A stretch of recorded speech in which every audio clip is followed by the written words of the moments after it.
legs up. You can't win when you're sitting on your butts. Got the team with me and we going off trust. Do it for the thrill and a race and a rush. Everybody stand up, fight for your rights and your life is a must. Strive to survive, take flights, live it up. You can try, but you can't land quite like us.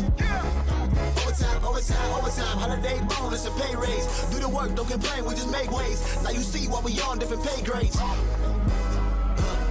you see what we on, different pay grades. Ladies and gentlemen, welcome to another episode of You Hear Me Podcast, powered by none other than King Society. King Society is knowledge, it is intelligence, it is never giving up, and it is goal setting. And today, man, we have a very, very special guest, man, all the way from the DMV, the East Coast, Brian Magee. Yes, sir. How are you, sir?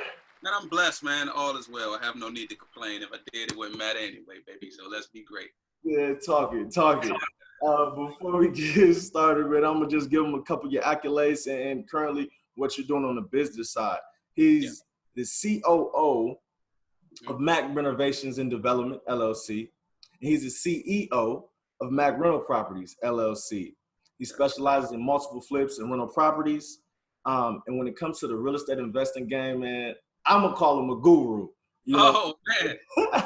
I'm going to call him a guru. And also in his free time, he stays healthy, he stays fit. He gets his fitness on. He can be a trainer. He can send you a meal plan. He can go crazy. So, man, he does it all, man. Thank you, man. Mac Renovation and Development and Mac Rental Properties. Yeah. Talk about how these two businesses came about. And let's talk about the lineage, man, the 40 plus years. Let me say this. As far as how I got started, I'll be stunting like my daddy, as the song says. You know what I'm saying? I was privileged enough to come up under the upbringing and the raising of a man who has over 40 years of experience in real estate. Wow. He's a guru. To me, that's my hero. I tell him that all the time, man. And not just in the real estate and the information knowledge, but just in general as a man overall. But I was, nurtured to this without knowing that I was being nurtured into this. You know what I mean? Never was forced on me. It was something that I kind of walked into. I went to school, actually, I went to BSU for elementary education. When I graduated, I got offered a position in the corporation, just kind of like starting ground up type stuff. I remember when I was younger, I used to run tickets, maintenance tickets, you know what I mean, in the most thorough of neighborhoods. And then I started managing property, doing the management side. And real estate has always been fascinating to me, you know. And as I got older, I wanted to start building upon what was already there. And my dreams have always, no matter what I do, my dreams have always been huge, man. Like I've never seen doing anything on a surface level. It always has to be massive. It always has to be. It has to be something that, is larger than what is physically in front of me. That drives me, like to be able to pursue something that's enormous, right? So, growing up, I wanted to just take what was there, that footprint, and expand upon it. So the Mac, first of all, is a name that they gave my father, last name Magee. And so, they would always say, hey, Mac, Big Mac, you know what I mean? So it's in homage, you know what I mean? It's in honor of him, which is also the red doors on every property. He loves red doors. I put that on all of my doors, you know what I mean? So I'm going to paint the city. Hey, go crazy. Next. In red doors, you know what I'm saying? You can measure that too. You can measure driving through the neighborhood. Oh, that's you see red doors, that might be me. You know what I'm saying? So, that's where the name Mac came from. And I remember sitting down with him one day because I was, I would run the business, run the management side, send out the contractors, all that, and I would train in the evening. And even in training, man, I opened my own, had my own location, opened my own gym, but that's just, it has to be bigger than just, you know what I'm saying? I was about to start, everything. I was about to start pre-workout brands, all that, man. But so I was going to use that to build my real estate portfolio. And then one day I sat down with him, me, my father, and my brother, and I called a meeting. I said, look, man, I said, I want to take what you have done to the next level. And he was like, let's go. And so I was able to partner with him in Mac Renovations and Development. Now, under Mac Renovations and Development, there are multiple LLCs, but Mac Renovations is the umbrella. For example, when you purchase a property, a lot of people are cautious about putting multiple properties under that one LLC because, quote unquote, it protects your liability by putting a smaller amount of portions. Like, let's say you have a property at 287 Zillow Street. Then most people will create an LLC called 287 Zillow LLC and just have that property under that LLC. But I've done multiple properties under Mac, but you know what I mean, there's still umbrellas under that corporation that house properties for Mac, if that makes sense, right? Absolutely. But so that's Mac Renovations and Development. Mac Rental Properties LLC is, you know, the portfolio that I'm building along with, you know what I mean, the empire that I'm looking to build as well. So there's rental properties under there, renovations, and moving into flips and everything under that as well. But man, I'm gonna tell you something, man, it's nothing doper than being able to work alongside. And my father kind of takes he lets me, you know what I mean? He kind of lets you take okay. You know, but it's nothing doper than being able to avoid things that might trip somebody up by having somebody in my ear that's done everything, that's been through everything. Wow. So, you know what I mean? Like I stopped training in the evenings last year, right? And I did my first flip in 2019. Okay, talk to me. I have not, knock on wood, I've been able to avoid so many things by that wisdom. So just that wisdom has pushed me ahead 40 years. Wow. In knowledge, wisdom, and experience because he's there. So, you know, I mean, I've been able to tap into something. And this is what I would suggest to most people is to find you a mentor. Because one thing, I don't care how much you know. Yeah. I don't care how much you know. You always have to be in a position to where you're able to learn. Because once you stop learning, you stop growing. You can have somebody who has, you know, and I run across people who say this a lot. Like I have a certain amount of years of experience, right? Uh-huh. But if you stop, let's say somebody says, I have 30 years of experience. Absolutely. Okay. But let's say they stop reading, stop learning, stop going to seminars after 5 years.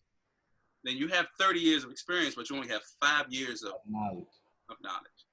So you never want to be in a place to where you stop learning, stop growing. You always should be in a position to where you're able to learn from anything and anyone. And that's how you that's how you avoid. That's how you continue to progress. That's how you continue to grow.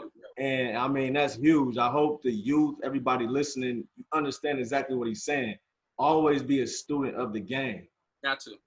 Always be a student of the game. Brian Magee himself, he knows the game, but he uses his father as that mentor to still help and guide him through them little bumps and little obstacles along the road. So it's not a crash. Absolutely. Yeah, and that's and great. That's great. The funny thing is that, you know, real estate is in the most parts, an older man's game, right? Okay. So most people who have a lot of inventory in their catalog are a lot older, right? So they may see somebody in my age range and think I'm green, you know what I mean? But I play off that. I never toot, I never boat, I'm never that dude. I just talk back. And when we start having a conversation, you're going to understand exactly once we start talking, once we have a conversation, then things change. But that's not of my own knowledge. That's just me being a student of the game. Bro, I'm telling you, man, I want to know everything. So if someone, and a lot of times people come to me wanting information on it, man, I give it free. You know why I give it free? It's because a full cistern can never be filled again. So I take all the information that I have, I pour it out. That's love. New You know what I mean? So Yeah. it's a repetitive cycle. I This give it is away. free game, ladies and gentlemen. This is free game. A lot of individuals who know this knowledge, they're charging you monthly Yeah, fee, monthly subscription. This is free game right here. yeah. We're moving right along, man. So just say, for instance, you're driving down the neighborhood. How do you kind of determine, like, oh, I want this house? How do you determine that value just kind of off the look that this property is worth even just going to look at or contacting the realtor? You know, how do you determine that? One thing that I always go by is that you make your money when you buy. Okay. Right? You make your money, you're in money when you buy on the front end. So I want the devalued property. I want the property that has potential. I don't want the property that is up to par, so to speak. I want the property that has siding falling off, broken windows, that the lawn, nobody's been tended to it, the boards everywhere, because, you know, I can then go in and give it its value, right? So the first thing I personally do when I'm assessing a property so that I know what I'm dealing with is I walk the exterior. When I walk the exterior, I look at the foundation. I look at the amps going into the property as far as how much power it has coming in, depending on I can look at the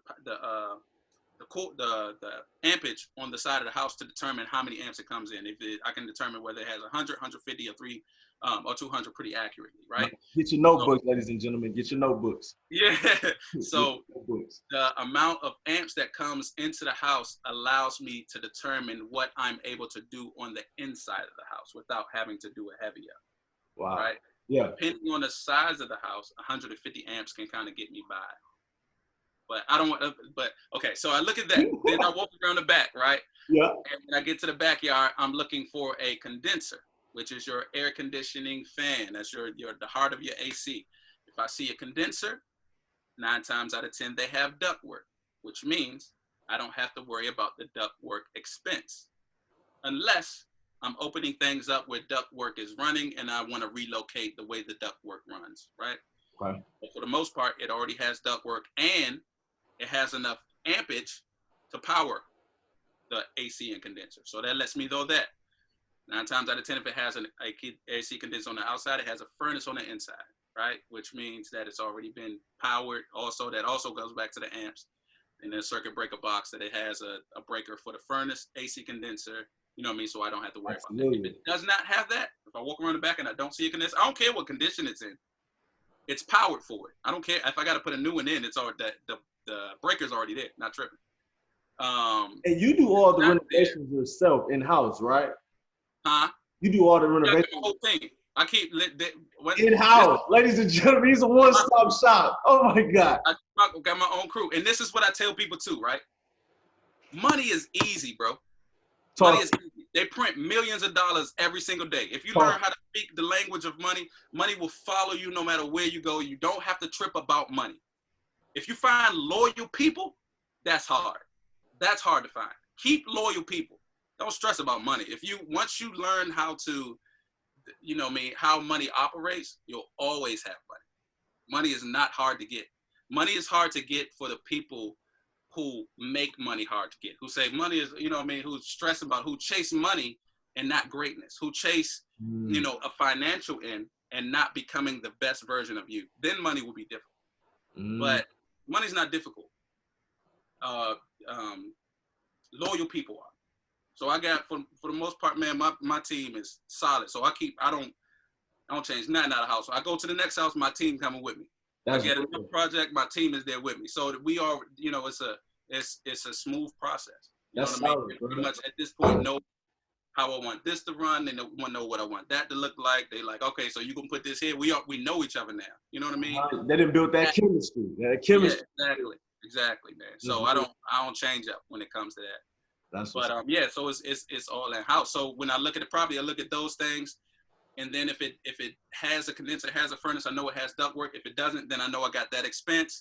On the inside, I can pretty much go on the inside, determine which walls are load bearing, meaning which things I can open up and maneuver to make the house make sense. Because most of these houses you go in have older designs. You know, I mean, the property purchase that I pick up, and it was built during a time where everything was a room, a living room, a dining room, a kitchen, bedroom. You know what I mean? So everything is not a lot of open space. Not a lot of open space. Yeah, everything. The dining room has its box, kitchen has its box, living room has its box, and that's not what's selling. So when you go in, you have to know how you're going to move your electrical.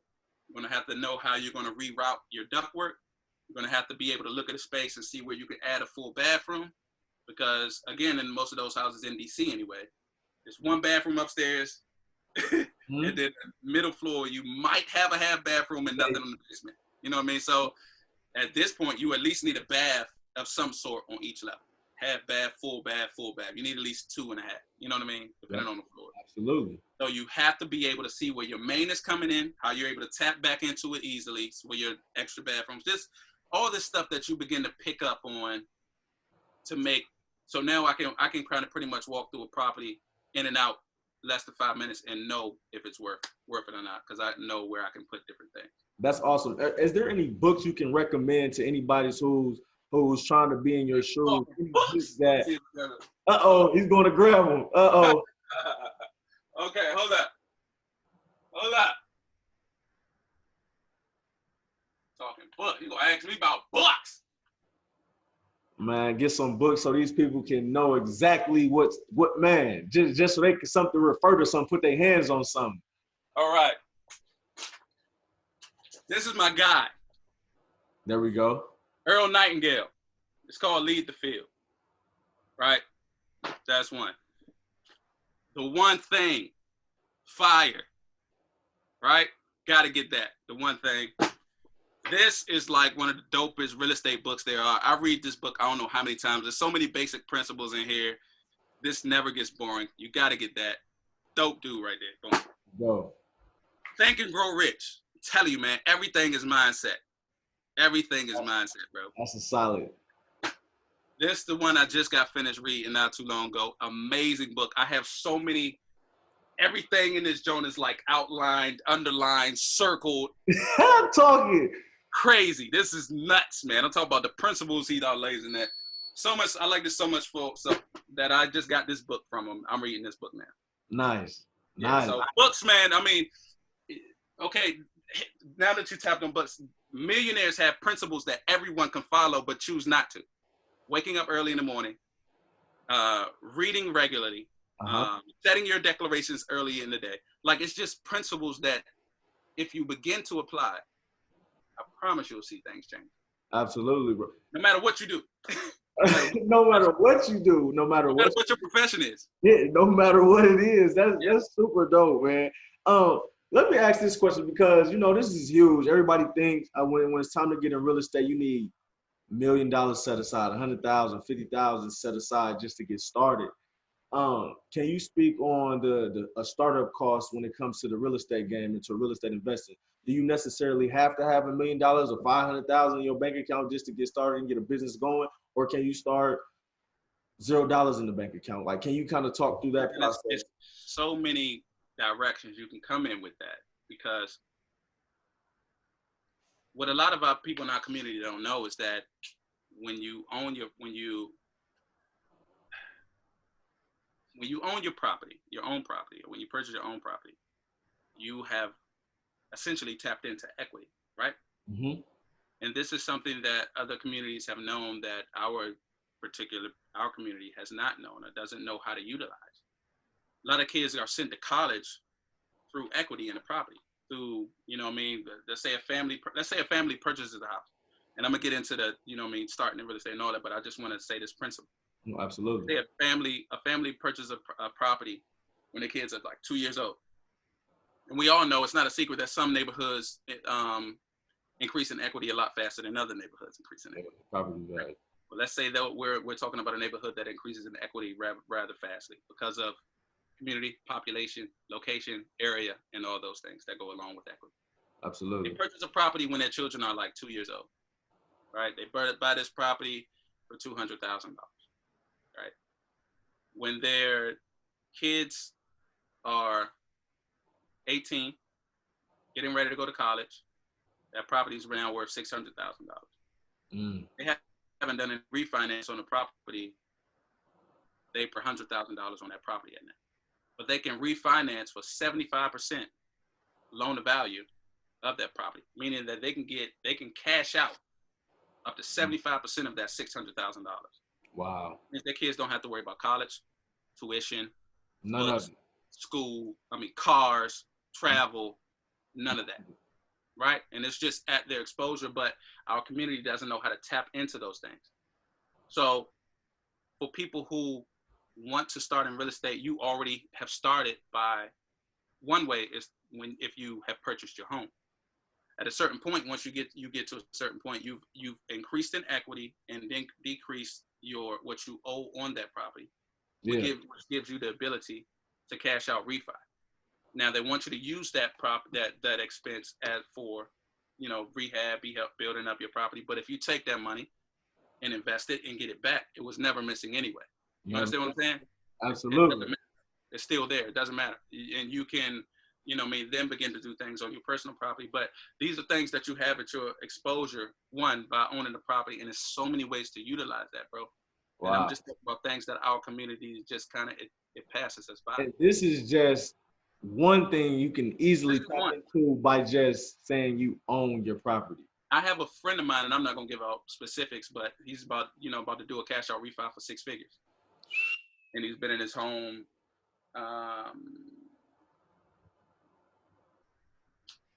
maybe 9 years. Wow. So got a home, stayed in it for 9 years.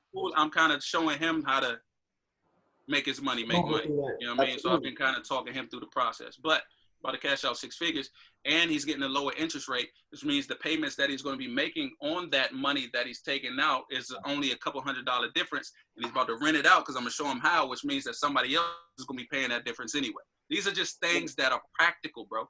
You know what I mean? Wow. And it's so easy to multiply. Once you know, it's not money that our people, not just our people, it's not money that people have a problem with. It's not a lack of money. It never has been and never will be. It's that knowledge. It's a lack of information. It's that knowledge. Wow. Wow. So that's one principle. Another principle is, for example, people who I work with on a consistent and regular basis. That's wholesalers. What a wholesaler would do is they'll go, they have software for this now, but let's just say they're walking a neighborhood. Let's just use this one example. Let's just say they're walking a neighborhood. And they come across a property that's boarded up, that hasn't been tended to. And they research that property, find out who owns it, gets in contact with the owner. A lot of times it's follow up. They'll probably be chasing a lead for a year. Sometimes, maybe a little bit more. Sometimes maybe a month, 2 months, they can get a deal. Absolutely. But what they do is, in a neighborhood where properties are selling for $400,000, they see this property and they get it under contract, depending on what's owed on it. Let's just say they get it under contract at $150,000 because it's in terrible condition. Okay. And that person knows that person, A, doesn't have the money to fix the property themselves. Yeah. And B, they can't send it to market because nobody can really buy it with FHA unless they get it with a 201k loan, and most people don't want to deal with that. So they don't want to deal with the headache of going to market, MLS, right? Okay. So they get somebody that comes to them and say, hey, I'll buy your property cash in less than 30 days. I can buy it in 2 weeks for $150,000 cash. You ain't got to worry. You don't have to worry about closing costs. You don't have to worry about any of that. That a homeowner says, okay, cool, right? And this is me teaching you how to get in real estate with no money, right? Absolutely. That person says, okay, cool. Let's do 150. I'm ready. I want to close in 2 weeks. No hassle. I'm not trying to I just want to sign document. That person who gets it under contract for 150 reaches out to people who he knows are investors. And he says, hey, I have a property that's in the neighborhood that has an ARV, which means an after repair value of $400,000. House next door just went for $410,000. House on the other side behind it went for $395,000. So it has an ARV of about $400,000. I have it under contract for you right now for $250,000. Right? Came up 100K. Just came up 100K for a document. Now, do I care what that person makes? Absolutely not, because my numbers are my numbers. They ain't got nothing to do with that man eat. Let that man eat. Yeah, absolutely. Has nothing to do with me. As long as my numbers work, my numbers work. I don't care what you do with it. You know what I mean? Yeah. You probably was chasing that deal for a year and a half. You know what I mean? You earn your meal. Yeah. So, but that's, you know, in most cases, they put up an EMD of $1,500 or $500, whatever they have that can put up it, or they'll give an EMD. They'll put it under contract so fast that they never had to put in money to the title company because the investor, that they're going to require the investor to put up between 5, 10. I had a deal where I had to put up $20K for it, you know what I mean, EMD, just because they want to ensure that the deal goes through. It doesn't matter. It all comes out of that title. You know what I mean? But that's it. Yeah. But EMD, exactly what does EMD stand for? EMD is your earnest money deposit. That's your skin in the game, so to speak, right? That shows the buyer that you're serious.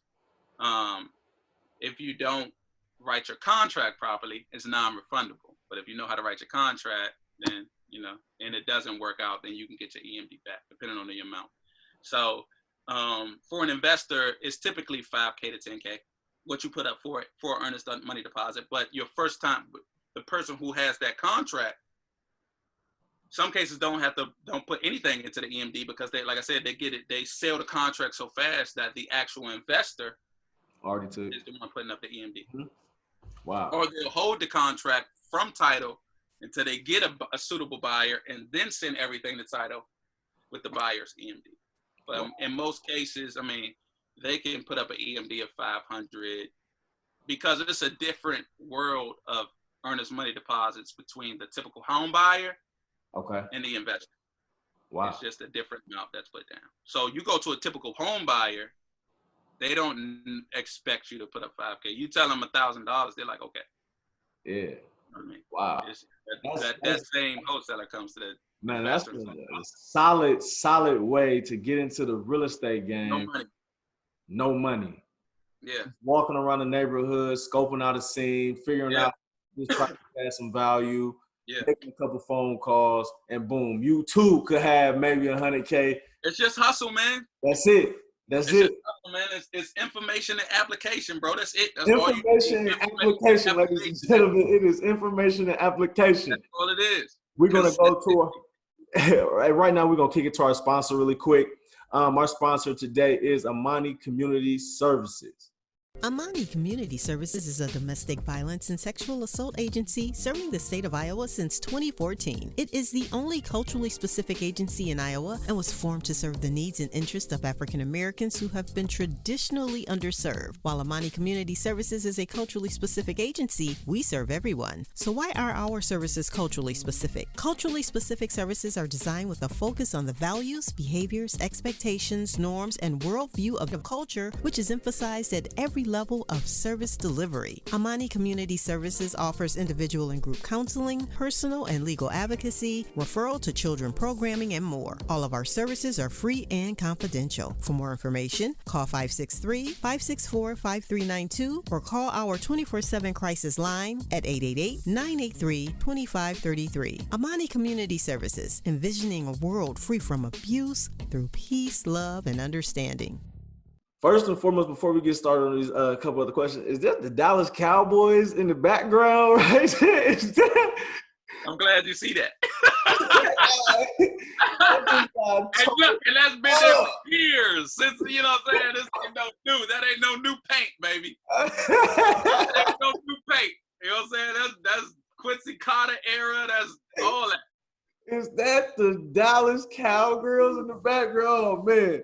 Man, moving right along, closing costs. You had mentioned it earlier. What all are the variables that consist and comes with closing costs? Because, you know, a lot of times people may look at, oh, this is what I'm making. Then, boom, closing costs come in and it kind of knock out. And it's so many, it's a lot more than closing costs, too. Are you referring to as an investor, the sale of a property? I mean, I know closing costs are closing costs, but are you talking about how that number affects your sale as an investor? Absolutely. Okay, because there's a lot more than just closing costs, bro. HGTV lied to you, okay? HGTV lied. They lied. All right? They did not make $100,000 on that property. Let me tell you. Okay, so look, you know how they be like, okay, I bought this property for $200,000. I put $50,000 in it.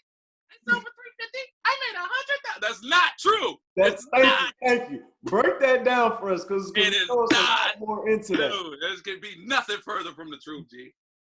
That's real. Break that down for us, because it has to be a little bit closing more. costs is one aspect. Okay. Right.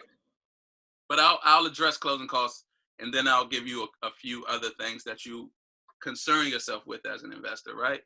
Okay. So closing costs are pretty much, closing costs typically range between $5,000 and $8,000. Okay. Low end 5,000, high end right around 8,000. You know what I mean? I've seen it a little higher than 8,000, maybe once or twice. But it's just your transfer taxes, your recordation fees, your title insurance, you know what I mean, your prepayment on your mortgage, you know what I mean, for the buyer and all that. So it's just it's an accumulation of taxes, recordation, title insurance, all those accumulated into one price. So typically it's about 8,000 a piece on the high end, between 5,000 and 8,000 a piece for the buyer and for the seller. As a buyer, as when I go to purchase my property, wholesalers, for the most part, in most cases, wholesaler will add the incentive to the seller that they don't have to worry about closing costs. So, I mean, you pretty much go into a deal expecting and or assuming to pay closing costs on your behalf as well as the seller's behalf, right? So that 8K turns into about 16K. That comes off the capital. Now let's talk about numbers as a seller, right? Okay. Now it gets interesting. Oh my gosh, there's so many numbers. The first thing my father taught me, which is important on every deal, is to do the numbers.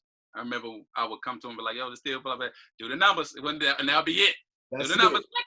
Do the numbers. Click. So, let's say you got to start from the beginning. Let's say I go into a property to purchase a property, right? Okay.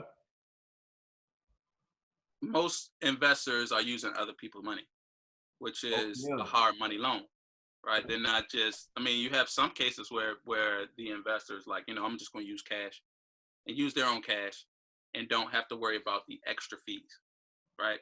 Right. Typical investor is going to use a hard money lender. That hard money lender has points and interest that you're paying from the beginning that come out of your profit at the end. Okay. So I'm gonna just run through them real quick. First of all, you have your origination fee. Your origination fee is just the preparation. That's them getting money on the front end for loaning you money, right? So if you're let's say me and you are partnering, we're buying a property for $200,000, right? And the ARV is $400,000, right? I'm just do some easy math. Found a property, like boom, we're gonna get this done for 200. We're gonna fix it up. We're gonna sell it on the back end for 400,000, right? Cool, bet. So we go to our lender. We're like, hey, we found a property. We're trying to get. In most cases, your first time dealing with a hard money lender, it's going to be 75% loan to value, right? They'll give you 75%. You got to come up with the other 25%. Okay. But let's just say, you know, we did 2 deals with this guy. He's like, all right, we'll do this one 80% loan to value, right? As you go along, the terms get better. You kind of get to call things a little bit different. You get to determine things a little bit different. You get to maneuver money a little bit different as you're That's deeper. 40 years worth of knowledge and experience. That's 40 years right there. Okay. You can begin to knock some numbers down as you know what I mean, you earn your stripes. Some better deals. You know what I mean? That 75 could turn to 85, 85 to 90, 100. You know what I'm saying? So let's say we're working with a dude and this is our second or third deal with him. He's like, all right, we're going to do 80%. I'm going to do 80% on this for you. So, okay, boom. Out of pocket, that's 40K off rip that we got to come out of pocket to purchase it, right? Yep. That's just at sales price. To meet that 200,000, he's going to do 160. We're going to do 40. That's the deal. 80%, we do the 20%. On top of that, there is something called an origination fee, which is the preparation and them getting money up front, right? Typically, it's between 2% to 4%. I've seen somebody get hit for 6%, but it was their first deal. They didn't, you know. Neither here nor there. But it's still typically knowledge and experience. typically it's 2% to 4%. Let's just say we getting 2%. We getting it at 2% loan to value. 2% origination fee. Or 2 points is what they call it. So on top of our 40K, we're putting up 4,000, right? So now the purchase price goes from 200,000 to 204,000. We're also paying our closing costs. And remember, the seller's closing costs because we got it off market. That's how we got it at such a good price. We're going to call that 16K. So the price went from 200,000 to 220,000. Right now, we're 60,000 out of pocket, right? Yep. On top of that $20,000, you're going to pay about 3 months up front because your first payment is going to come in. Your first interest-only payment is going to come in at about the 4th month. But we ain't going to be in there in the 4th month anyway because we're going to be done in 3 months. But just for numbers' sake, you got 3 months up front. So let's just call it $1,200, right? So that's $3,600 on top of your $220,000. So now you're at $223,600 to get a key, right? So we came out of pocket $63,600 to get a key before we knock down a wall, reno anything, right? That's the key. To get a key, we paid $63,000 to turn the lock, right? So you get the key, we go in, we're like, all right, bet we're gonna take this wall out. I mean, and you gotta, we don't want to sit on the market long. So there's things that we got to do on the inside to make it more appealing than the neighbor's house and all that. It's just things that you got to do so that you don't sit on the market long. Time is money. It's not only to get the job done in a timely manner, but it's also to get off of the market in a timely manner. Because if you don't, then you got your interest-only payments that continue to stack up on a monthly basis, which also take away from your end game. And that's so got it. Yeah, so we 223 in. We like, all right, let's just say we do a renovation for 60K, which is, it was about average, typically, depending on the side of the house. 60 is fair. Let's just say that 60K for a renovation is a fair number, right? So you get it a key at 223, 60K into the property. We're now at 283 with a resale value of 400K. Still, right? Still clear, still looking good. Still got it Gucci. All right, so to sell your property, it's gonna cost you 5%, right? So that's agent fees. 2.5 for the seller, 2.5 for the buyer. All right, it's gonna cost you 5%. 5% of 400,000 is 20,000. So off rip, your all-in price goes from 283 to 303, right? That's just your all-in price. You're at 303, which means you got $97,000 to play with, right? Closing costs again. We're gonna call that 7K just to make the numbers fair. So now you're at from 97 to 90. Capital gains costs. Capital gains taxes, right? Because the government wants their money too. In DC, it's about 8%. Maryland, I think it's about like 4.6, 6.4, something like that. But let's call it 8% for the city. Let's just say 10% just in general. So that's 9,000 off of that 90,000. So now you're at 81,000, right?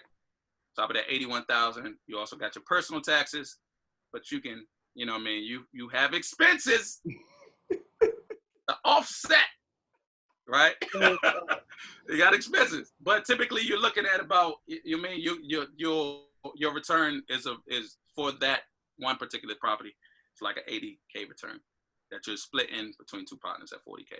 That's what you get so you get your initial investment of, your 60K for the key and your 60K for recap. That comes back home, and that money, that 120,000 has now brought you home 40,000. And this is all about giving money an assignment, giving money a job, making your money work, right? So I gave my job the assignment of renovating a property. That money went and renovated the property, and that money brought back additional capital.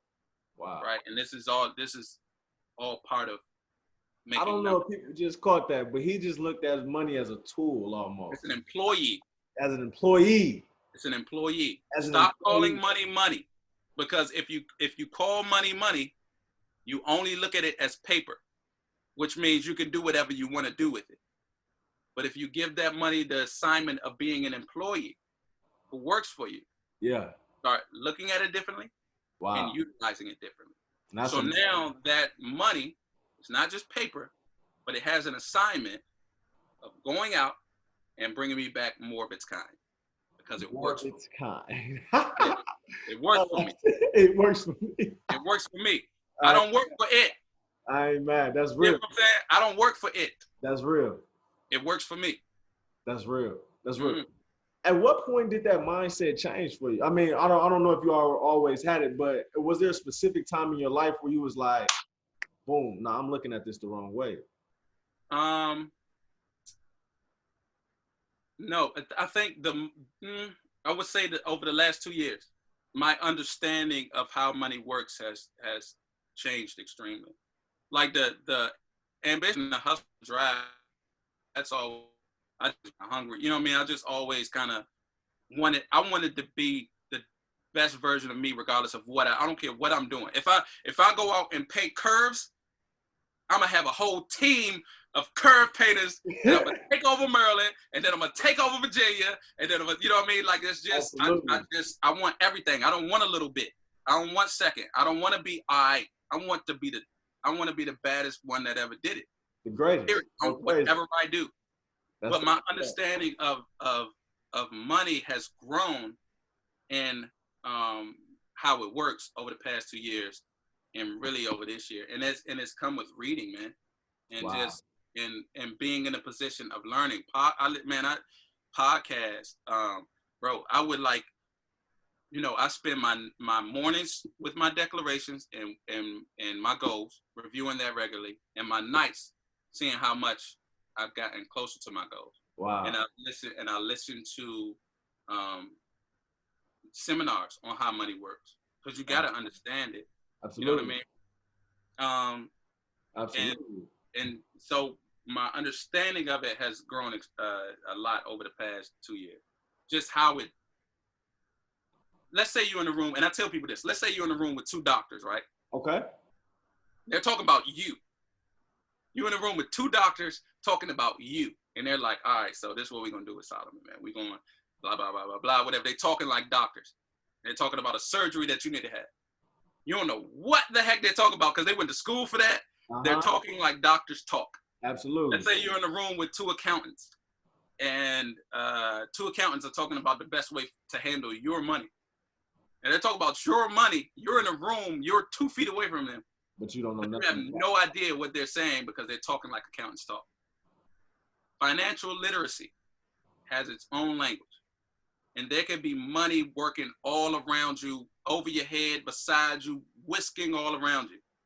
But until you understand financial literacy, you'll never understand how it works. Wow. Right? So it's the understanding of how money works that gives you the ability to begin to make money work for you. Right? Until then, you're working for money. Yeah. Yeah. You know what I mean? Like you will be the employee instead of you're the employee, and you're a slave to it. You're like, and I'm telling you, man, people will put money in the bank and they're like, you stay there. Yeah. Don't move. You know what I mean? Because they put it in this place to where, no, you know what I mean?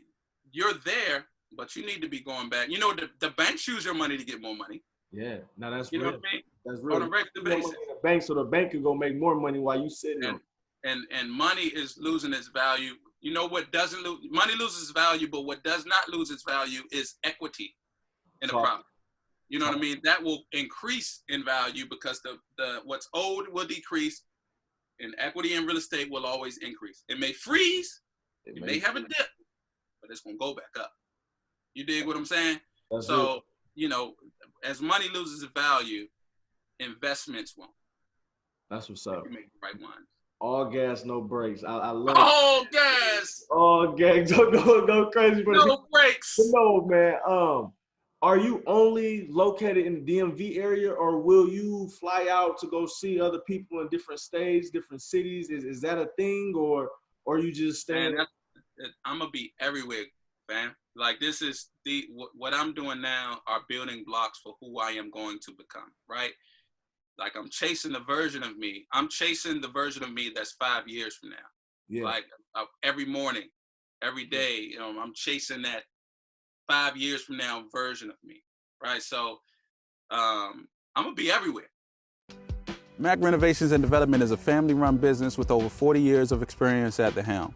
So we understand all the ins and outs that go along with being able to close on the property quickly. A lot of people find themselves in a position where they have inherited the property or they want to sell their property but just don't have the finances to be able to renovate. That's when we step in. Call us today and we'll provide you with the ability to close quickly on your property, as well as not having to worry about the closing costs and all the extra fees that go along with working with an agent.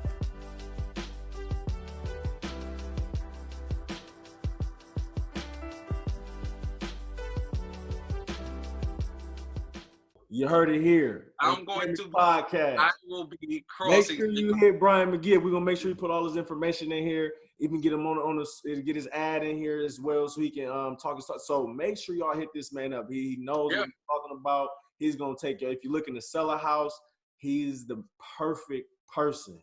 The perfect. Look, there it is. A perfect person to do business with, man.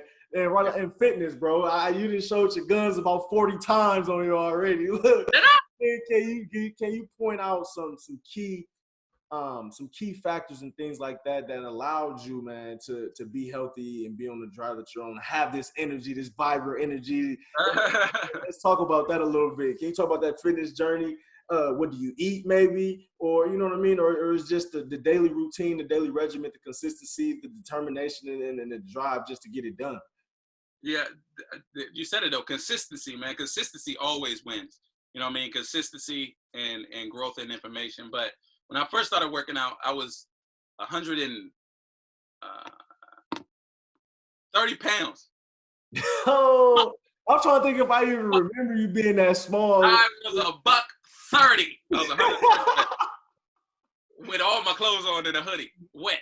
But no, man, I remember when I first started working out, I would go, you see people with like their first day in the gym and they're looking at like the stickers on the side of the machine. Yeah, like, how do I do this? No, that was me. And I would do everything. I would, and I'll be in that jump for like an hour and a half, 2 hours, going from the chest press to the leg extension to the short, just working everything, right? But if you don't know, you can't grow, you know what I mean? And that's another thing, just getting the right information. So I would go to the gym, and there was this older dude in there, and I was probably like the first 3 months just doing that, just looking at the pictures and doing that. And the older guy walked up to me, and he was like, "What are you doing?" He was from New Orleans. He was from New Orleans, so he said it a little different. He said it with his New Orleans swag, but he started showing me, you know what I mean, how to do different exercises. And from there, I started just reading up on it, learning about it, and learning how to utilize my muscles. So for those who don't know, what you should do first is get together a program, right? The way I do my workout, I'm in there pretty much Monday through Saturday, but I go in the mornings. Saturday I go in the evenings, but it's part of my daily routine. Mondays I do chest and tricep. So I have a schedule. So I'm not doing everything. You know what I mean? You need to focus on something. Muscle growth is all about sending the right amount of blood to the muscles for the muscles to grow, right? Tear and repair. Mondays I do chest and tricep. Tuesdays I do back and bicep. Wednesdays I do legs and shoulders. I do each muscle group twice a week. So Thursdays I do chest and tricep again. Fridays I do back and bicep again. Saturday nights I do legs and shoulders again. Right? Different routine, different exercises. You know what I mean? I may did because bicep is 2 muscles, tricep is 3 muscles. So I may hit a different part of the muscle when I'm, on the next day. I may do focus on incline instead of fat press, but it's a routine. And my diet, what I tell people to do, which is simple, is for your proteins, I would suggest either chicken breast, fish, baked fish like cod, whiting, vegetables. I do spinach. I would suggest spinach, asparagus, broccoli, And carbs, I would suggest sweet potatoes, lentils, something like that. So you want a protein, carb, vegetable with each meal. And I would say do 3 meals a day, 2 snacks. 2 snacks could be apple slices, almonds, something like that in between meals. But the key is to keep it consistent. And depending on if you're trying to gain weight or gain muscle, you eat more, which is where protein shakes and all that come into play. If you're trying to lose weight, then you do portions the size of your palm as far as the protein. I mean, those are, it's more specific for each person, but those are like some, straightforward key principles. Yeah, absolutely, man. I know you sent me some like, cuz I need to, cuz hey, cuz send me that. Yeah. That's real, man. This has been very informative. I've learned so much myself about the real estate game, a couple loopholes. Hell, we learned how to get into real estate with zero money down. I mean, with zero startup costs, doing some legwork, just walking through neighborhoods, man. You talked about how to analyze a property, start from the outside, work your way in. Always from the outside. Mm-hmm. Man, like it's just so much information into this podcast, man. It's just been a blast. And you're doing so much. I know you're a mentor. You're in the fitness. You got the real estate game on lock. You got the lineage already, 40 plus years. But what is your legacy? What is your legacy? What are you doing all of this for? Man, I want to create something. I want to create something that my children's children can benefit from.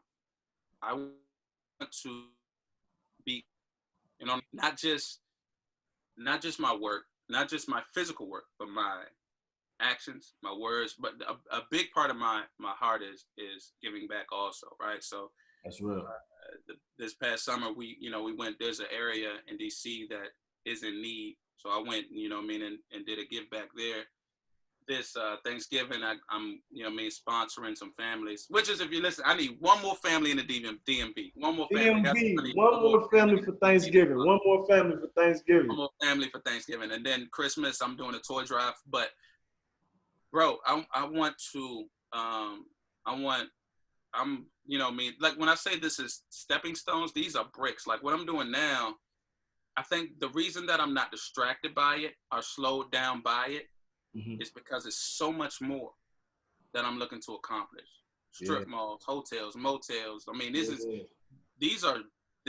I'm just getting started, bro. Yeah. You know what I mean? I'm not really moved. I'm grateful, but I'm not satisfied. I'm happy. You know what I mean? I'm blessed. I'm not satisfied, bro. I want everything. Yeah. I want to, you're going to look up and see my name. You know what I'm saying? Straight up. Yeah. Like, I mean that. You know what I mean? I stand on that. So that shit. Yeah, it's creating something that will make you have to see me. You're gonna have to see me. You're gonna have to see me. We're gonna title this, you're gonna have to see me. Like they're gonna have to see you regardless. If coming out rental property. If you love me, if you hate me, have to see you. You're gonna have to see me. I'm gonna be here. Talking. So once you get done with the housing, you're gonna go commercial next? Man, I want everything, cuz. Man, go crazy. When I say that this is just what I see, you know what I mean? It's everything. Yeah, it goes from the, I'm in the houses now and in the residential and all that now. But I'm gonna have everything. I'm talking about from Airbnbs to which Airbnbs is easy, but I'm talking about the hotels.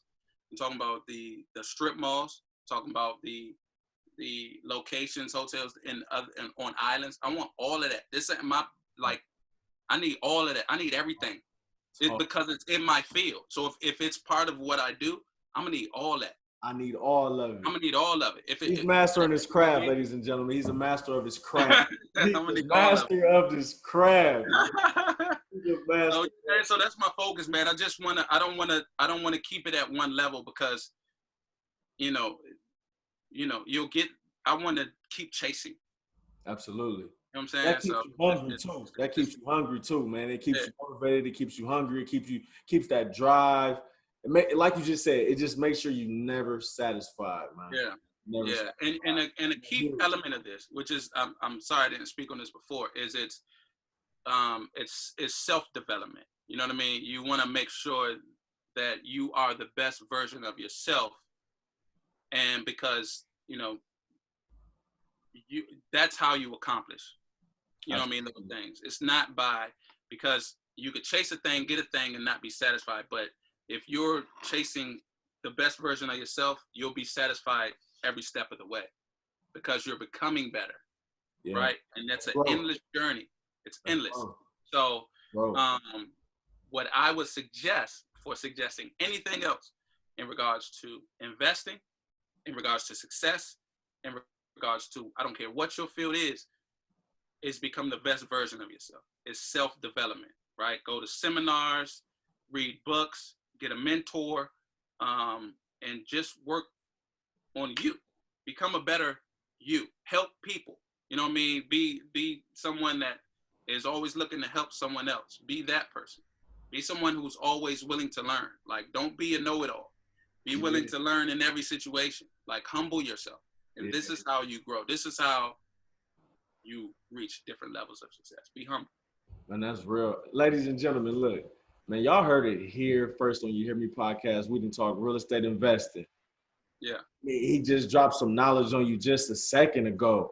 Be the best version of yourself. Continue to work on yourself. Grow within. And the rest will take care of itself. Focus on your passion. And the money will come in abundance. You know what I'm saying? Look, make sure your money is working as an employee. These just some keys that he spoke on and talked about tonight on this episode. But you all know how we like to close here. Always be knowledgeable. Always be intelligent. Never give up. Always set attainable goals for yourself. And then you too will have a successful life. Yeah. Overtime, victory's here when I know it's mine.